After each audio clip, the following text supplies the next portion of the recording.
السلام عليكم ورحمة الله وبركاته. ይህንን ቪዲዮ ሼር እና ሪፖስት በማድረግ ሁላችሁም ለአልደረሳችሁ ሰዎች እንድታደርሱ ጠይቃለሁ።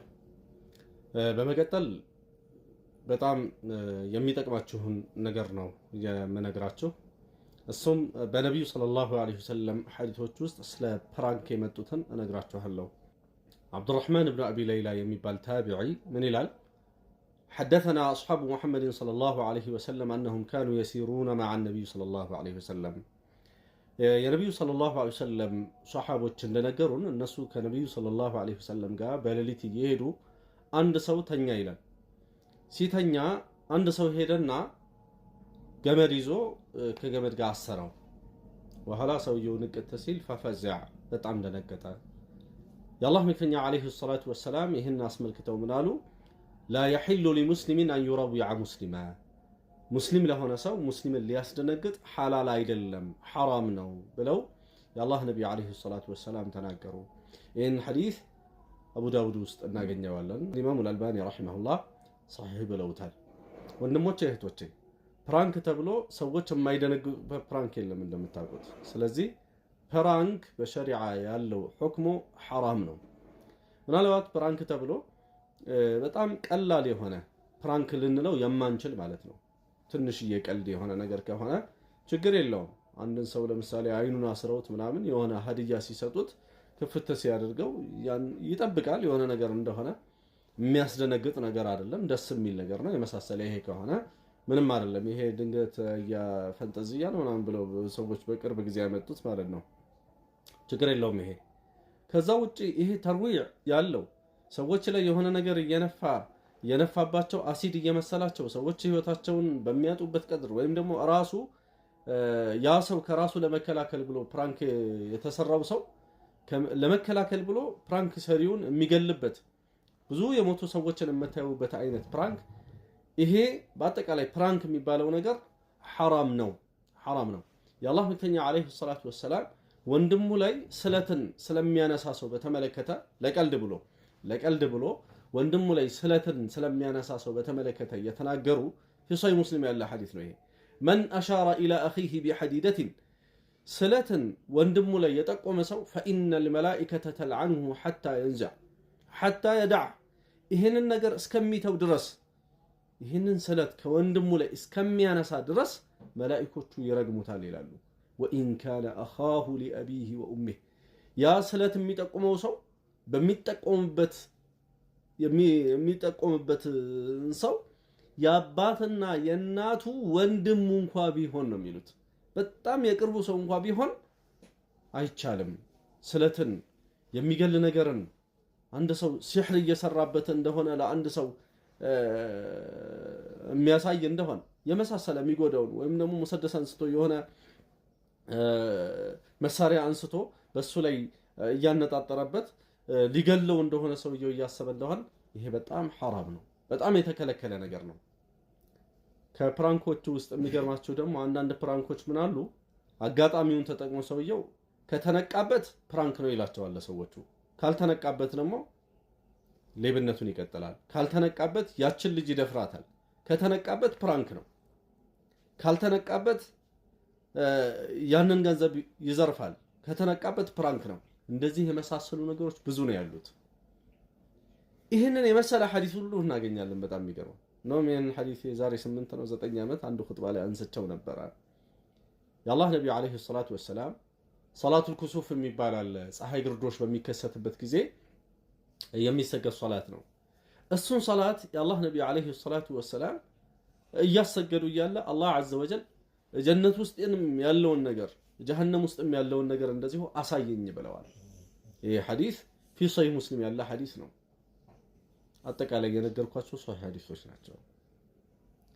የአላህ ነብይ አለይሂ ሰላቱ ወሰላም በጀሃነም ውስጥ ከተመለከቱት ውስጥ አንዱን ሰው ሲነግሩን ሳሒበል ሚሕጀን ነው ይላሉ።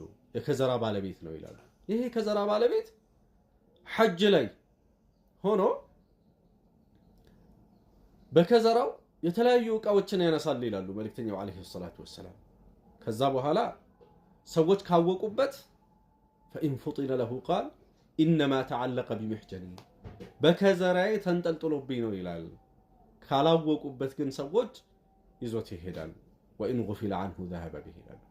ካልታወቀ ይዞት ይሄዳል።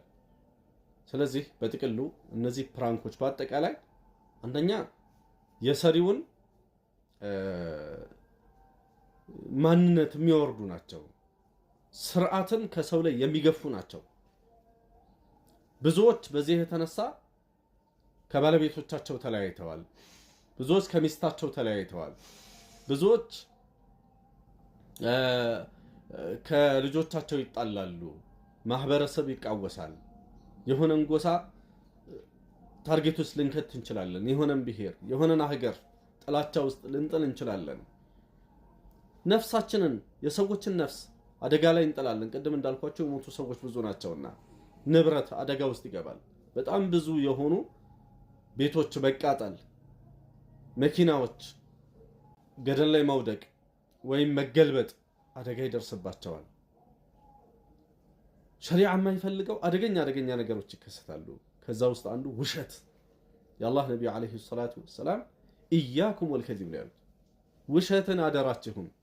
ውሸት ለቀልድም አይቻልም። መዋሸት ለቀልድም አይቻልም። መቀለድና ሰዎች ልብ ላይ ደስታ መፍጠር እና እየዋሹ እየቀጠፉ መቀለድ ይለያያል። ለዛ ነው እኮ በሐዲስ ላይ ወይሉን ለሁ ወየሁለት ይላሉ የአላህ መልእክተኛ አለይሂ ሰላቱ ወሰላም ለለዚ يحدث فيكذب ليضحك به القوم ሰዎችን አስቃለሁ ብሎ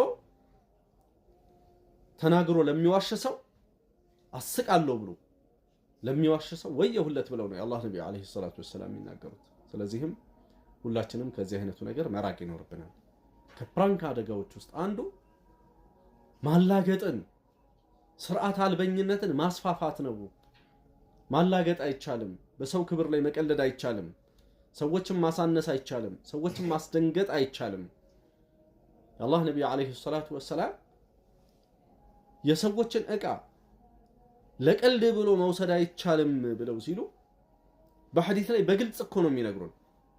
የዚድ የሚባል አንድ ሱሐቢ ረዲየላሁ ዐንሁ አርዳ ከነብዩ ሰለላሁ ዐለይሂ ወሰለም ሰማሁ ብሎ ካስተላለፋቸው ሐዲሶች ውስጥ ምን የሚላለ ላ ያእኹዘና አሐዱኩም መታዕ አኺሂ ላዒበን ወላ ጃዳ፣ አንዳችሁ የሌላን ሰው ዕቃ ለቀልድም ይሁን ለምሩ የሰው ዕቃ እንዳይወስድ። ነገሩ ትንሽም ቢሆን እስክሪብቶም ቢሆን መፋቂያም ቢሆን በትር ነገር እንጨት ነገርም ቢሆን አዎ የአላህ ነብይ አለይሂ ሰላቱ ወሰላም እዛው ሐዲስ ላይ ቀጥለው ምንድነው የሚሉት? ወመን አኸዘ ዐሳ አኺሂ ፈልየሩድሃ፣ የወንድሙን እንጨት እንኳን የወሰደ ሰው ይመልሳት ነው የአላህ መልእክተኛ አለይሂ ሰላቱ ወሰላም ይናገራሉና ፕራንክ ተብሎ የምናየው ነገር በጣም አደጋ የሆነ ነገር ነውና በሀገራችንም ላይ በኢኮኖሚያችንም ላይ በማህበራዊ ግንኙነታችንም ይሁን በራሳችን ማንነት ላይ ብዙ ችግሮችን የሚያመጣ በመሆኑ ነገም ደግሞ የምታደርጉት ሰዎች አእምሯችሁ እየሞላ ሲሄድ እያወቃችሁ ስትሄዱ እድሜያችሁ እየሄደ ሲሄድ ቤተሰብም አሁንም ቤተሰብ የሌላችሁ እንደሆን ከሆነ ነገር የበቀላችሁ ከሆነ ምናልባት ወደፊት ቤተሰብ ሲኖራችሁ የምትሳቀቁበት ስለሚሆን ከወዲሁ ሁላችሁም ወደ አላህ እንድትመለሱና የዚህ አይነቱን ነገር እንድታቆሙ እኛም ደግሞ እነዚህ አይነት ነገሮችን በማየትና ኮመንት በመስጠት ላይክ በማድረግ ሼር በማድረግ ተባብረናቸው ወንጀለኛ ከመሆን እንድንቆጠብ በተቃራኒው መልካም ነገሮችን እንድናበረታታና በዛ ላይ ሁላችንም እንድንተጋገዝ አደራ ለማለት እወዳለሁ። ሰላም አለይኩም ወራህመቱላሂ ወበረካቱ።